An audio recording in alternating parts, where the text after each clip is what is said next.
I know how they think, Geo replied simply. They heard voices ahead harsh, barking commands in the Vrask language. Jiho immediately pushed them into a side room. It was a storage closet, barely big enough for all of them. They pressed together in the darkness, hardly breathing. Footsteps passed by. Heavy boots, at least 5 or 6 pirates moving together. Lyran could hear her own heartbeat pounding in her ears. Jiho stood at the door, perfectly still, listening. The burn on his shoulder had stopped bleeding, but the wound looked painful. He didn't seem to notice it at all. When the footsteps faded, he opened the door carefully. Clear. Let's go. Wait, Lyran said. She couldn't help herself. Who are you really? Jiho looked at her. His eyes were tired, old in a way that had nothing to do with age. Does it matter right now? Yes, she insisted. I've spent 10 years studying humans. I thought I understood your species. But I've never seen anything like what you just did. That wasn't luck. That was training. Advanced military training. The other civilians were staring now too, waiting for his answer. Jiho sighed. I told you. I'm retired. From what? From that life. He started walking again. Now come on. We don't have time for this conversation. They made it 2 more sections before running into trouble. A patrol of 4 pirates rounded the corner ahead of them. There was no time to hide, no side rooms nearby. The pirates raised their weapons. Jiho stepped in front of the group. Run back, he said to the civilians. Now, you can't fight 4 of them alone. Lyran protested. I fought worse. Run. The civilians turned and fled, but Lyran stayed. She didn't know why.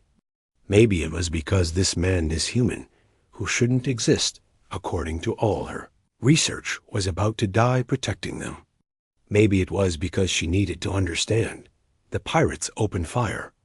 Jiho grabbed Lyran and rolled with her behind a support column. Plasma blasts scorched the walls where they had been standing.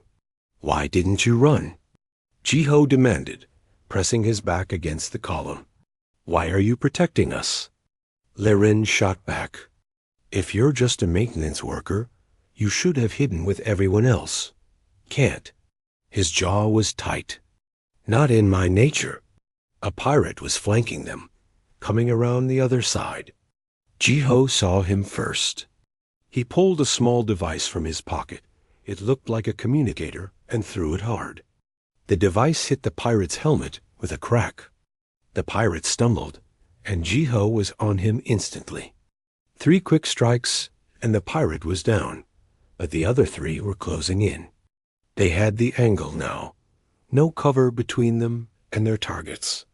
Jiho positioned himself between Lyran and the pirates, as if his body could stop plasma fire. Get down, he said. The pirates fired together. Jiho shoved Lyran flat and took the hits. 3 plasma blasts struck him shoulder, side, leg. The smell of burning flesh filled the air. He grunted but didn't fall. Then something impossible happened. The pirates' weapons sparked and died. All 3 of them simultaneously. The pirates looked at their rifles in confusion. Electromagnetic pulse, a voice said from behind them. Lyran turned and saw another human standing there. This one was younger, maybe in his 20s, holding a device that hummed with energy. He had gentle features and wore simple civilian clothes, but his eyes were sharp and alert. About time, Taiyang, Jiho said, his voice strained with pain. He was still standing, somehow, despite the burns covering his body. Sorry, had to get the civilians to safety first. The young human Taiyang looked at the pirates, who were now backing away. Leave. Tell your friends the station is defended. Tell them humans don't appreciate uninvited guests. The pirates ran. Taeyang immediately went to Jiho, pulling medical supplies from a pack at his waist. You really need to stop getting shot, old man. I'm not old. I'm 37. old for this kind of work. Taiyang began applying some kind of gel to Jiho's burns. It seemed to soothe the wounds instantly. He looked at Lyran. "You're the scholar, right? The one who wrote those papers about how humans are peaceful?" Lyran nodded, unable to speak. "Yeah," Taiyang said, his voice gentle but sad. "We need to talk about those." 10 minutes later, Lyran found herself in a room she hadn't known existed. It was deep in the station's lower levels, hidden behind what looked like a water filtration system. But inside, it was a fully equipped operations center. Computer screens showed every corridor of the station. Maps displayed tactical positions. Weapons were stored in locked cases along the walls, and there were more humans. 6 of them, all dressed in civilian clothes, all with that same hidden alertness she now recognized in Geo. A woman stepped forward. She was older, maybe 50 by human standards, with gray streaking through her black hair. Despite her simple merchant's clothing, she carried herself with absolute authority. "I'm Captain Hannah," she said. "I run operations in this sector. You must be Scholar Lyran." "Ah, yes." Lyran felt like her world had been turned upside down. "What is this place? Who are you people?" "We're humans," Hannah said simply. "Just not the kind you've been studying." Jiho sat in a chair while a medical officer, another hidden human, treated his burns properly. He had removed his burned coverall, revealing multiple old scars across his chest and back. Battle scars. "I don't understand," Lyran said. "My research. Years of interviews, observations, data collection. Every human I met was peaceful. Merchants, artists, engineers, diplomats. No military, no weapons training, no combat culture. Was it all a lie?" "No," Hannah said. "Those people you met, they're real. They genuinely are peaceful. Most humans are. We build, we trade, we create art. That's who we are." "Then what are you?" Hannah smiled sadly. "We're the ones who protect that peace. The Silent Corps, we were called. Now we're just quiet citizens who remember how to fight when necessary." Taiyang pulled up images on a large screen. 200 years ago, humans almost went extinct. We fought a war against ourselves. It was terrible. Billions died. When it ended, the survivors made a choice. We would be better. We would choose peace. "But peace has to be defended," Jiho said from his chair. His voice was rough from pain. "So some of us trained. Some of us learned to fight. And then we disappeared into normal life. Merchants who know tactics. Engineers who understand weapon systems. Artists who can read a battlefield. We're there, but we're hidden. Why?" Lyran demanded. "Why hide?" "Because of fear," Hannah said. "When we joined the galactic community, we saw how other species reacted to military powers. The Krill, the Tellian Empire, the Vrask Syndicate, everyone fears strong military forces. They form alliances against them, wage preemptive wars, create arms races. We learned from human history that being openly powerful makes you a target. So we became the opposite," Taiyang added. "Weak on the surface, harmless, friendly traitors who wouldn't hurt anyone.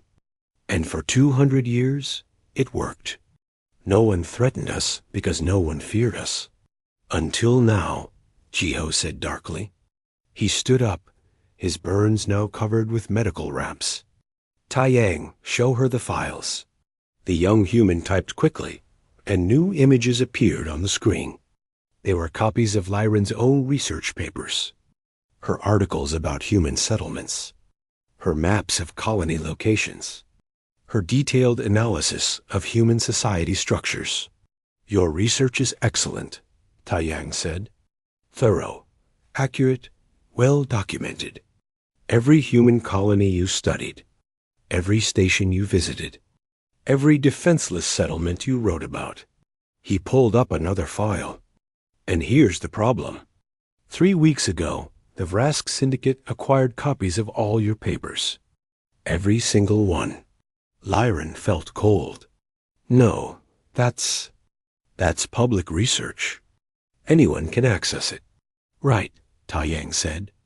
Including pirates, who are now using it as a target list. Every station you identified as having no military presence has been attacked in the past month. This station was number 17. Oh no, Lyran whispered. It gets worse, Hana said. Someone inside the Galactic Council has been helping them. Someone gave the Syndicate detailed files, including the locations of stations where we actually do have hidden defense forces. They're testing us, trying to find our patterns, figure out our real strength. Ji-Ho walked to Lyran. Despite his injuries, despite everything, his voice was kind. You didn't know. You were trying to promote understanding. But your papers have been weaponized against us. I have to fix this, Lyran said desperately. I retract everything. I'll tell the Council that we've been lying for 200 years. Hannah interrupted. That we've had secret military forces the entire time? That'll start a panic. Species will see us as deceptive, dangerous. Everything we've worked for will collapse. Then what do we do? Taiyang's computer beeped urgently. His face went pale as he read the message. We have a bigger problem. Long-range sensors just picked up a massive Syndicate fleet. 60 ships, heavy assault configuration. They're heading for New Sol Colony. How many people? Hannah asked sharply. 50,000 civilians. And according to Scholar Lyran's published research. Taiyang looked at Lyran with sympathy. IT's completely defenseless. No military installations, no defense grid, no protection at all. The room fell silent. Ji-Ho spoke first. How long do we have? 18 hours before they arrive, Taiyang said. Can we warn them? Communications are jammed. The Syndicate is blocking everything within 5 light years of the colony. Hana closed her eyes briefly, then opened them with decision. Then someone has to go there in person. Through Syndicate-controlled space. It's a suicide mission. I'll go, Ji-Ho said immediately. Me too, said Lieutenant Do-Yun. Another warrior Lyran hadn't noticed until now. You'll need a pilot, said Soman, a young woman with quick hands and bright eyes. And a guide, Lyran said. Everyone turned to look at her. Her voice was steady now, certain. You'll need someone who knows the Syndicate's patrol patterns. Someone who's studied their movements and tactics for years. Someone who's responsible for this mess. She met Ji-Ho's eyes. You'll need me. The ship was small and fast, designed for speed rather than comfort. Soman sat in the pilot's seat, her hands moving across controls with practiced ease. Ji-Ho and Do-Yun checked weapons in the cargo area. Lyran stood by a window, watching stars streak past as they entered hyperspace. We have 16 hours now, Soman called back. The route you gave us should work, Scholar. We're threading between 3 Syndicate patrol zones. Should work, Do-Yun muttered. He was cleaning a rifle with calm, steady movements. That's not very comforting. It will work, Lyran said with more confidence than she felt. I've tracked Syndicate movements for 5 years. They patrol in predictable patterns. If we time it right, we can slip through the gaps. Ji-Ho joined her at the window. His burns were healing faster than she expected. Whatever medicine humans used, it was effective. You don't have to do this, he said quietly. We could have used your data without bringing you along. Yes, I do have to do this, Lyran replied. 50,000 people are going to die because of my research. I have to help fix it. It's not your fault. You didn't know, but I should have known. She turned to face him. I was so certain I understood humans. I studied your culture, your history, your behavior patterns. I thought I was being thorough. But I only saw what you wanted me to see, didn't I? Ji-ho nodded slowly. We're good at hiding in plain sight. It's survival. Tell me the truth now, Narration said. All of it. I deserve to know what I was really looking at all these years. He considered her request, then gestured to a bench. They sat down together. Do-hyun continued working on his weapons, pretending not to listen, but Lyran knew he was paying attention. After the Great Devastation, Ji-ho began, the humans who survived were traumatized. We had destroyed our own home world. Billions dead over politics, resources, and old hatred. When we finally stopped fighting, we looked at what was left and made a promise. Never again. We would be better. So you gave up violence, Lyran said. No, we gave up unnecessary violence. There's a difference. Ji-ho leaned back against the wall. We joined the galactic community as merchants and builders. We were genuinely peaceful. But we weren't naive. We knew that peace without the ability to defend is just surrender waiting to happen. So you trained in secret. Every human settlement has what we call quiet guardians. People who live normal lives but maintain combat training. The shopkeeper who teaches tactical thinking to her kids. The farmer who practices marksmanship. The artist who studies strategy. It's woven into our culture now. Invisible unless you know what to look for. Do-hyun spoke up. I was a teacher before I joined the corps. Mathematics I taught for 8 years. Then I volunteered for military training and spent 5 years protecting human interests across the galaxy. Now I'm going back to teaching after this mission. That's how it works for most of us. We serve for a while, then we return to normal life. But you remember, Lyran said, the training stays with you. Always, Ji-ho confirmed. That's the point. If humanity is ever truly threatened, every settlement can defend itself. Not because we have bases and armies, but because regular people know how to become warriors when necessary. It's brilliant, Lyran admitted. Terrifying, but brilliant. You made yourself appear weak while building a distributed defense force that can't be destroyed because it doesn't officially exist. It wasn't about being clever, Ji-ho said seriously. It was about survival. When we were openly military, other species feared us. When we showed our weapons, they built bigger weapons. The arms race never ended well. So we tried something different. We became the species that everyone underestimates. Summon's voice interrupted them. Coming up on the first patrol zone. Everyone stay quiet. They scanned for life signs and communications. The ship fell silent. Lyran watched the sensor display. A cluster of red dots appeared on the screen syndicate patrol ships. They were following exactly the pattern she had documented. The gaps were there, just as she had predicted. Soman flew through the opening with skill that made it look easy. The patrol ships never detected them. 12 hours to New Sol, Soman announced. Lyran let out a breath she hadn't realized she was holding. How many more patrol zones? 3, Soman said. But they get tighter. We'll need perfect timing. As they flew on, Ji-ho told her more about human warrior culture. It wasn't about glory or conquest. It was about protection. Every human child learned the history of the Great Devastation in school. They saw images of destroyed cities, read stories of families torn apart by war. The message was clear. Violence is a last resort, but sometimes it's necessary. We have a saying, Do-hyun added. Peaceful hands, ready hearts. It means we build with our hands, but we keep our hearts ready to defend what we've built. I wish I had understood this, Lyran said. My research could have been so different. I could have told the galaxy that humans are peaceful by choice, not by nature. That your peace is stronger because it's backed by capability. Maybe, Ji-ho said.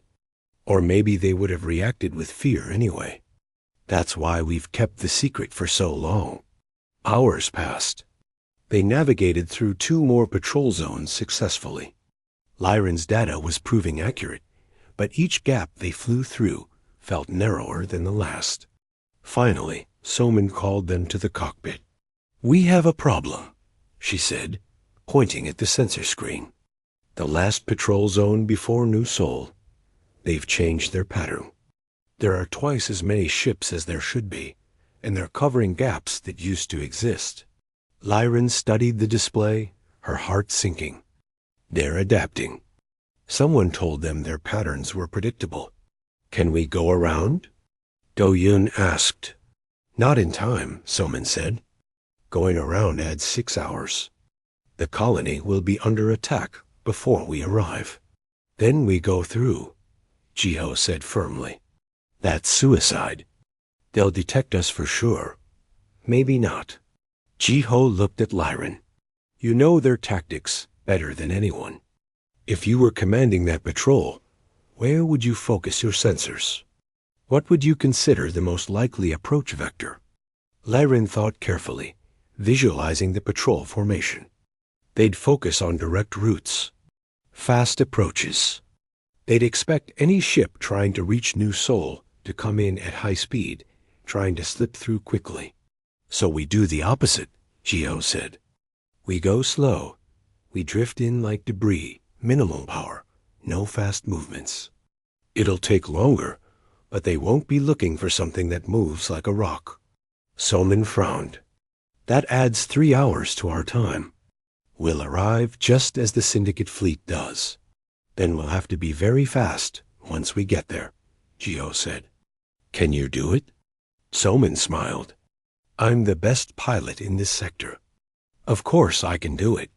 They powered down to minimal levels. The ship drifted into the patrol zone at a crawl. Inside, the temperature dropped as life support reduced to basic levels. They sat in the dimness, barely breathing. As patrol ships passed within kilometers of their position, it took 3 agonizing hours. But they made it through Dot as they powered back up and accelerated toward New Sol. Tai Yang's voice came through on a secure communication channel. "Jiho, we have new information." "It's bad. Tell me," Jiho said. "We traced the leak. The person who's been giving information to the Syndicate. It's Ambassador Yuna." Lyran gasped. "That's impossible. Ambassador Yuna is the most peaceful person I've ever met." "That's what we thought too," Tai Yang said. His voice was heavy. "But the evidence is clear. She's been feeding them data for months. Colony locations, defense capabilities, patrol schedules. Everything. There has to be an explanation," Lyran insisted. "I've worked with her for years. She's not a traitor." "Maybe not by choice," Tai Yang replied. "We're investigating." "But Jiho, there's more. The Syndicate fleet heading to New Sol? Ambassador Yuna told them it was defenseless. They're expecting an easy target. But if the colony fights back, if they see humans have military capability, it'll start a panic across the galaxy," Jiho finished. "Every species will think we've been deceiving them." "Exactly. Someone is trying to force us into the open, to make us reveal our strength so that other species will fear us." Do-Yun spoke up. "What about the real Ambassador Yuna? Where is she?" "We're looking," Tai Yang said, "but we're running out of time. The Syndicate fleet will reach New Sol in 2 hours. You need to warn the colony and prepare defenses. And Jiho, the Council is sending a ship too. They want to observe. If they see humans fighting, see our real capabilities, everything changes." The communication ended. The 4 of them sat in silence, processing the implications. "This is a trap," Soman said finally. "Someone wants the galaxy to see humans as warriors, to destroy the image we've built for 2 centuries. But if we don't fight," Do-Yun said, 50,000 people die." "We fight," Jiho said without hesitation. "We protect the colony. Whatever comes after, we deal with it then. We don't abandon people to save our reputation. Lyran looked at him with new understanding. This was what human warriors really were.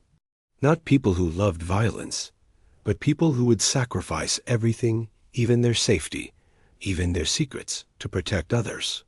"I'll testify," she said suddenly. "When this is over, I'll tell the council what I've learned. Not that humans are deceptive, but that they're wise. That they understood something the rest of us didn't. That real strength is knowing when not to use your power." Ji-Ho met her eyes. "That might not help. They might still fear us. Then we'll face that together," Lyran said. "But first, we save New Sol." Solmin pushed the ship to maximum speed, arriving in 30 minutes. Whatever's waiting for us there, let's hope the colony is ready. As they raced toward New Sol, Lyran made a decision. Her old research was wrong, but she could write something new, something true. If they survived this, she would tell the galaxy about the most important thing she had learned about humans. They weren't warriors or peacekeepers. They were both. And that made them the most dangerous and the most necessary species in the galaxy. New Sol Colony appeared on the view screen like a small jewel against the darkness of space. It was a young settlement, only 40 years old, built on a planet with vast grasslands and clean rivers. From orbit, Lyran could see the neat arrangement of buildings, the farming districts, the small spaceport. It looked peaceful and vulnerable. "Landing in 2 minutes," Soman said. "I'm picking up the Syndicate fleet on long-range sensors. They'll be here in 90 minutes. "And the Council observation ship?" Do-Yan asked. "Right behind the Syndicate. They'll arrive just in time to watch whatever happens." Ji-Ho stood at the cockpit entrance, his face set with determination. "Then we need to move fast. Soman, get us to the colony administrator's office. Do-Yan, prep the defense protocols. We're about to wake up a lot of sleeping warriors." They landed at the spaceport with emergency clearance. A woman was waiting for them on the landing pad, her face tight with worry. She was in her 50s, wearing simple administrator robes, her gray hair pulled back in a practical style. "I'm Administrator Nari," she said as they disembarked. "We received your emergency message. A Syndicate fleet? Here, we have no defenses. We'll have to evacuate, but there's not enough time." "You have defenses," Ji-Ho interrupted. "You just don't know it yet. How many retired Corps members do you have in the colony?" Nari's expression changed. Understanding flickered in her eyes. "You're activating the protocol? We have no choice. The Syndicate is coming, and the Galactic Council is watching. If we run, we look weak. If we fight, we reveal ourselves. But if we don't protect this colony, 50,000 people die." "Then we fight," Nari said without hesitation. "Follow me." She led them to what looked like a community center in the middle of town. Inside, it seemed like an ordinary gathering place where colonists held meetings and social events. But Nari went to a back office, pressed her hand against a hidden panel, and a door opened to reveal stairs going down. The basement was enormous. It stretched beneath several buildings, connected by tunnels, and it was full of equipment. Weapons, armor, communication systems, tactical displays. Everything needed to transform a peaceful colony into a fortress. "Every human settlement has one of these," Nari explained. "We call them deep rooms. The colonists don't know about them unless they need to. Most people live their whole lives never seeing this place. But when danger comes, the quiet guardians wake up," Ji-Ho finished. "How many do we have?" Nari pulled up a list on a computer. 217. Farmers, teachers, doctors, engineers. All retired from the Corps at various times. Some of them haven't touched a weapon in 20 years. "They'll remember," Do-Yan said. "Training like that doesn't fade. Send out the activation signal. Nari typed in a code. Throughout the colony, hidden devices began broadcasting on a frequency only certain people would recognize. It was a simple pattern, but to those who knew it, the message was clear. The time has come. Report to your stations. Within 20 minutes, people began arriving at the community center. They looked like ordinary colonists. An elderly man who ran a bakery. A young woman who taught music to children. A middle-aged couple who managed the water treatment plant. One by one, they descended into the deep room, and one by one, their demeanor changed. The baker moved with the careful balance of a trained sniper. The music teacher checked weapons with the ease of an armorer. The water treatment managers began coordinating defensive positions like the tactical officers they had once been. Jiho briefed them quickly. 60 syndicate ships. Heavy assault configuration. They expect us to be defenseless. They're wrong. He pulled up a tactical map of the colony. We have one advantage. They don't know we can fight back. That gives us the first strike. We need to hit them hard enough to make them reconsider, but not so hard that we reveal our full capabilities. An older man raised his hand. The council is watching. If we show too much, we expose the secret we've kept for 200 years. I know, Jiho said. But if we show too little, this colony burns. We have to find the balance. Lyran stepped forward. I can help with that. I've studied the Syndicate's tactics. They're overconfident when they attack civilian targets. They come in loose formation, minimal shields, expecting no resistance. If you hit their command ships first with precision, strikes, they'll think you have hidden defense platforms, not a fully trained militia. They'll retreat to regroup. And if they don't retreat, someone asked, then we show them more, Jiho said grimly. Whatever it takes to protect the colonists. Doyun had been working with the sensor arrays. I've got something. There's another ship approaching from a different vector. Small, fast, running with minimal signatures. It's trying to stay hidden from both the Syndicate fleet and the Council ship. Can you identify it? Nari asked. Wait, I'm getting a signal. It's using old Core's encryption. Doyun looked up in surprise. It's Ambassador Yuna. Everyone froze. Jiho's hand went to his weapon instinctively. Are you certain? The encryption is correct. She's requesting landing clearance and asking to speak with whoever's in command. She says it's urgent. It could be a trap, someone said. Jiho thought for a moment, then made a decision. Give her clearance, but have security meet her at the landing pad. If she's the traitor, we'll contain her. If she's not, he glanced at Lyran. Maybe we'll finally get some answers. 10 minutes later, Ambassador Yuna was escorted into the deep room. Lyran gasped when she saw her. The ambassador looked terrible. Her clothes were torn and dirty. Her face was bruised. Her hands shook as she accepted a cup of water from Nari. It's not me, Yuna said immediately. Her voice was hoarse. The traitor. It's not me. It's a shapeshifter named Kelrus. He captured me 3 months ago and has been impersonating me at the council. Why should we believe you? Jiho asked, though his voice was gentler than his words. Because I escaped, Yuna said. And because I know things only the real ambassador would know. She looked at Lyran.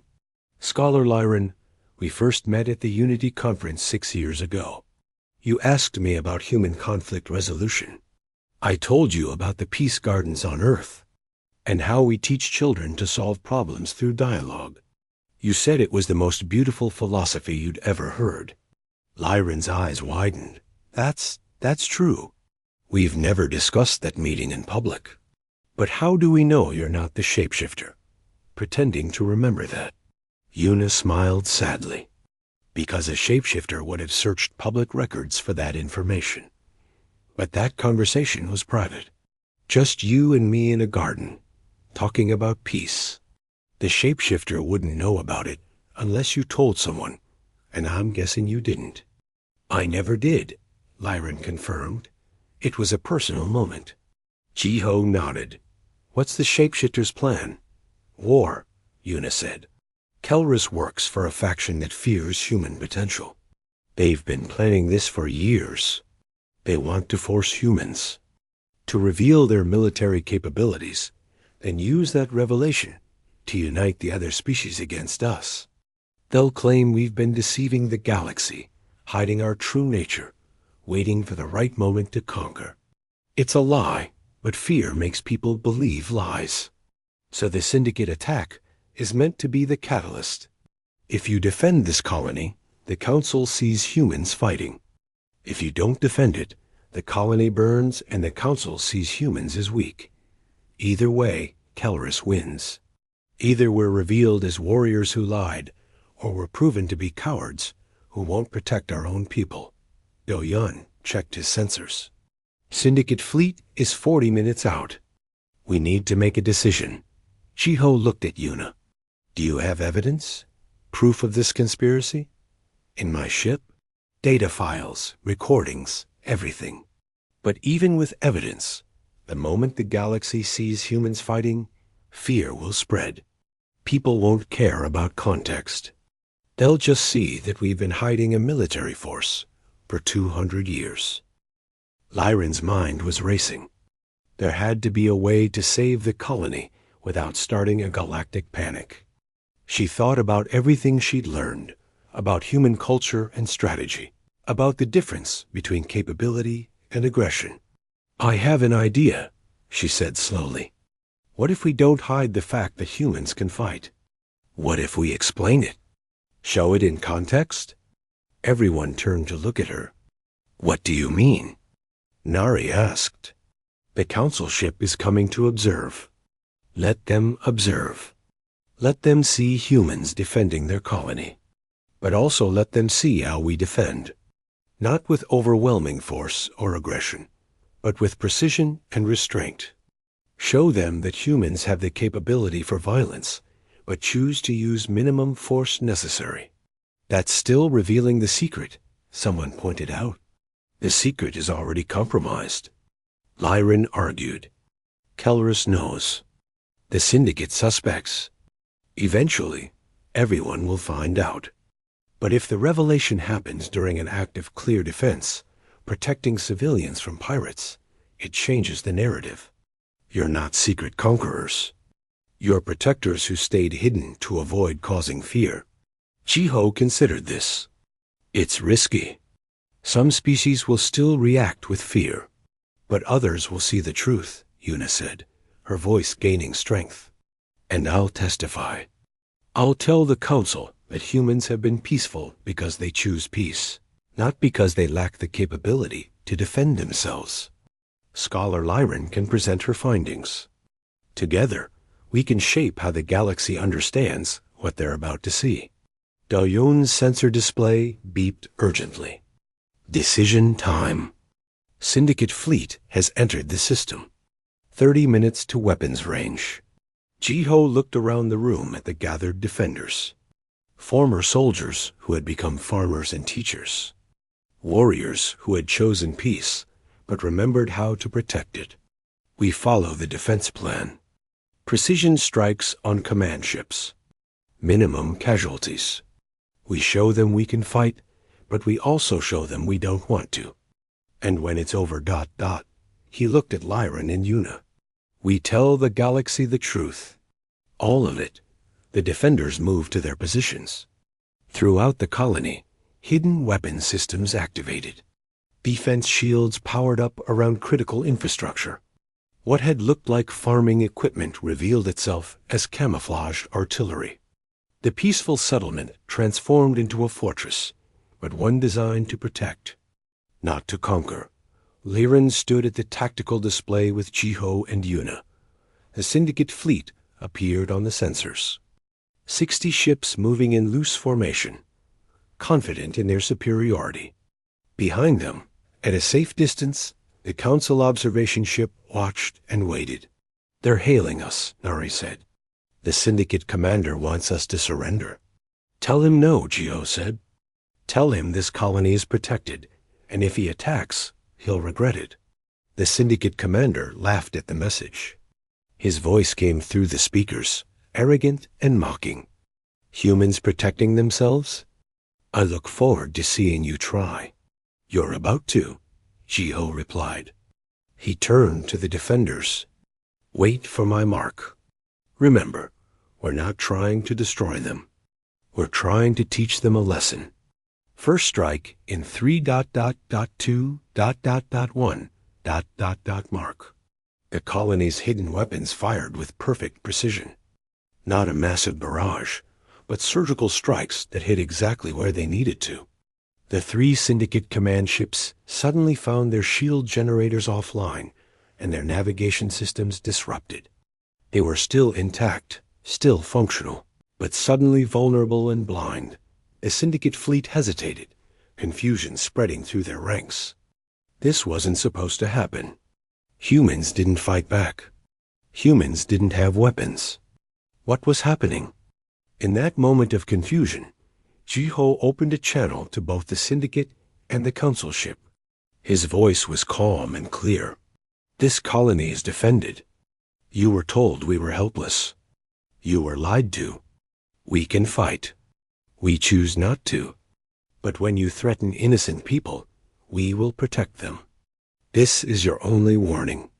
Leave now, or learn exactly how capable humans really are. The Syndicate fleet hung in space, uncertain. Their command ships were disabled, but not destroyed. Their formation was broken. And suddenly, the humans they had dismissed as harmless merchants were showing teeth. The Syndicate commander's voice crackled with rage. You think one attack will scare us? We have 60 ships. You're still just one colony. Then let me show you what one colony can do, Jiho replied calmly. He nodded to Do-Yun. Second wave. Disable their weapons, not their ships. I want them able to run. The colony's defense systems fired again. This time, the strikes were even more precise. Weapons arrays on 15 Syndicate ships suddenly went offline. Not destroyed, simply deactivated by electromagnetic pulses and targeted energy bursts. The pirates could still move, still flee, but they couldn't fight back. The message was clear. We could have destroyed you. We chose not to. Liren watched the tactical display with amazement. The human defenders weren't fighting to kill. They were fighting to protect and to educate. Every shot was carefully placed, every target precisely chosen. It was violence with restraint, power with wisdom. The Council observation ship maintained its distance, recording everything. Liren could imagine the shock spreading through the Council representatives watching this unfold. The peaceful humans were fighting, but not the way anyone expected. The Syndicate commander made a critical mistake. Angry and embarrassed, he ordered his remaining ships to attack the colony directly. 45 armed vessels accelerated toward New Sol, weapons charging for bombardment. They're committed now, Nari said quietly. If we hold back, they'll destroy the colony. If we don't, we show them what we really are, Jiho finished. He took a deep breath, then spoke into the colony-wide communication channel. All defenders, you are authorized to engage fully. Protect the colony. Protect the civilians. But remember who we are. We fight smart, not brutal. Show them why you don't challenge humans on a battlefield. What happened next would be studied in military academies across the galaxy for decades. The Syndicate. Ships expected to face maybe a dozen defense platforms. Some scattered weapons, desperate but disorganized resistance. Instead, they encountered a coordinated defense that had been planned, practiced, and perfected over generations. The farmers activated artillery hidden in their fields. The teachers operated surface-to-space missile batteries concealed beneath schools. The water treatment managers controlled the shield networks that suddenly enclosed entire city blocks. Every civilian building had been designed with defense in mind. Every piece of infrastructure served a dual purpose: But it wasn't the weapons that won the battle. It was the tactics. The defenders fought with centuries of accumulated human military knowledge. They used feints and distractions, drawing syndicate ships into kill zones. They exploited every weakness in pirate formation and discipline. They coordinated attacks that seemed random, but were actually orchestrated with perfect timing. And critically, they used non-lethal tactics whenever possible. Ships were disabled, not destroyed. Weapons were targeted, not crew quarters. The message continued, "We could kill you. We're choosing not to." Within 20 minutes, the syndicate fleet was in full retreat. 30 ships disabled, 5 destroyed when they refused to surrender, the rest fleeing with their tails between their legs. Not a single civilian in New Sol Colony had been harmed. The defenders had suffered only minor injuries. The colony fell silent as the last syndicate ship disappeared into hyperspace. Then, slowly, cheers began to spread. The quiet guardians had protected their home. The civilians who had been evacuated to shelters emerged to find their colony intact, defended by neighbors they had thought were just ordinary people. Jiho stood in the command center, exhausted. His burns from earlier still ached, and now he had new bruises from the battle. But the colony was safe. That was all that mattered. "The council ship is hailing us," Harry said. "They want to talk." "Let them land," Jiho said. "It's time for the truth." An hour later, the council delegation stood in the deep room beneath the community center. There were 5 of them, representing different species, all looking at the military equipment with expressions ranging from shock to fear to calculation. Counselor Vex, the Krill who had mocked humanity at the earlier council session, was there too. He looked at Jiho with new eyes. "You lied to us. For 200 years. We protected ourselves," Jiho replied. "There's a difference. By pretending to be weak. By choosing not to display strength unnecessarily," Ambassador Yuna corrected. She had cleaned up and now wore proper diplomatic robes. "Council members, what you witnessed today was not deception. It was wisdom learned through terrible experience." Lyran stepped forward. "I have spent 10 years studying human culture. I believed I understood them completely. I was wrong, but not because humans lied to me. Because I only asked the questions I thought were relevant. I asked about their art, their trade, their peaceful philosophy. I never asked if they could defend at peace. I assumed inability meant impossibility." She pulled up holographic displays showing her research, but now with new context. "Humans are genuinely peaceful. Every interview I conducted, every observation I made all true. But peace is not the same as helplessness. The galaxy confused the two, and humans let us remain confused because they understood something we didn't. And what is that?" asked a council member, an elderly Tellian diplomat. "That openly displaying military power invites conflict," Yuna said. "Human history is full of examples. When nations built weapons, their neighbors built bigger weapons. When species showed strength, rivals united against them. It's a cycle that never ends well. So humans tried something different. They became the species no one feared, and in doing so, they removed themselves from the arms race entirely. Until today," Vex said. "Now we know the truth. Now we know humans have been hiding military capabilities that rival any species in the galaxy. How can we trust you?" Jiho met his gaze steadily. "Because we could have destroyed that syndicate fleet. We had the capability. Instead, we disabled it and let them run. Because we could have been secretly building an empire for 200 years. Instead, we built restaurants and trading posts. Because we could be threatening you right now. Instead, we're explaining ourselves and hoping for understanding." Taiyang's voice crackled over a communication channel. "Jiho, we found him. Kelris. The shapeshifter was hiding in the council ship's delegation. We have him in custody. Bring him here, Geo said. 10 minutes later, 2 human security officers escorted a figure into the deep room. It looked like a Tellian diplomat, but its movements were wrong, slightly off. As everyone watched, it shimmered and changed, revealing its true form a shapeshifter with gray skin and cold, calculating eyes. Kelris, Una said coldly. Tell them. Tell the council your plan. The shapeshifter smiled, showing sharp teeth. My plan succeeded. You revealed yourselves. Now the galaxy knows humans have been hiding their true nature. Fear will spread. Alliances will form against you. Even if you explain, even if you justify, the trust is broken. Species don't forgive deception on this scale.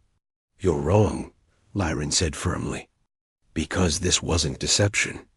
It was strategic patience. And I will spend the rest of my career making sure the galaxy understands the difference. She turned to the council delegation. I will submit a new research paper. One that tells the complete truth about humanity. Yes, they have military capabilities. But those capabilities are distributed, defensive, and restrained. They've had the power to threaten the galaxy for 2 centuries and chose not to use it. That's not deception. That's the strongest proof of peaceful intent I can imagine. The elderly Tellian diplomat spoke thoughtfully. The scholar makes a valid point. The syndicate attacked a human colony. The humans defended it with minimal casualties, even sparing their attackers when they could have destroyed them. This is not the behavior of a species planning conquest.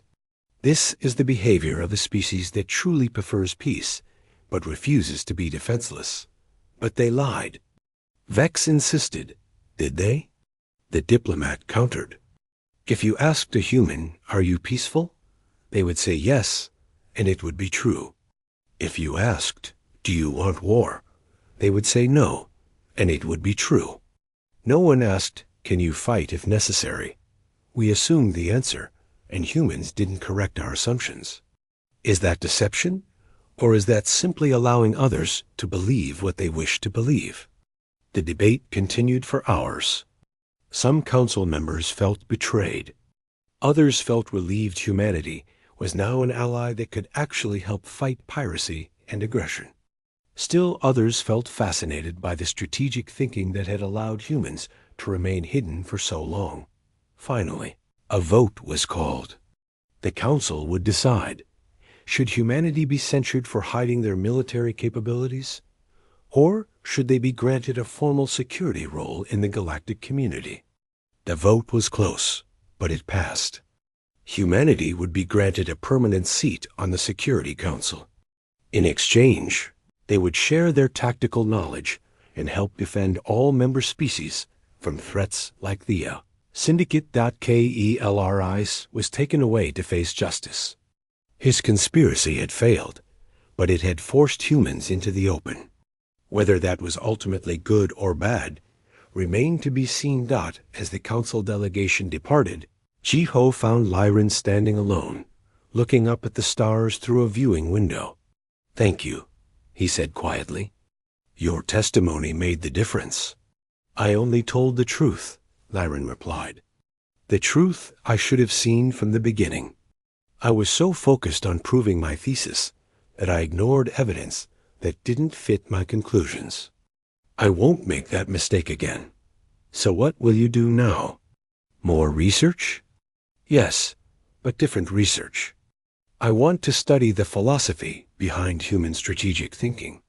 How you balance peace with capability, restraint with readiness. I think other species could learn from it. She looked at him.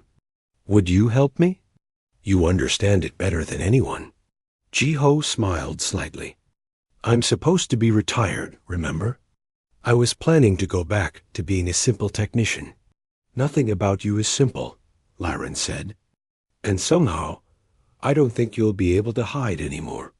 The galaxy knows about human warriors now. They'll be watching, wondering, maybe even asking for help. Maybe that's not such a bad thing, Jiho admitted. Hiding was safe, but it was also lonely. Always pretending to be less than we are, always holding back. Maybe it's time for humans to stand openly as both builders and protectors.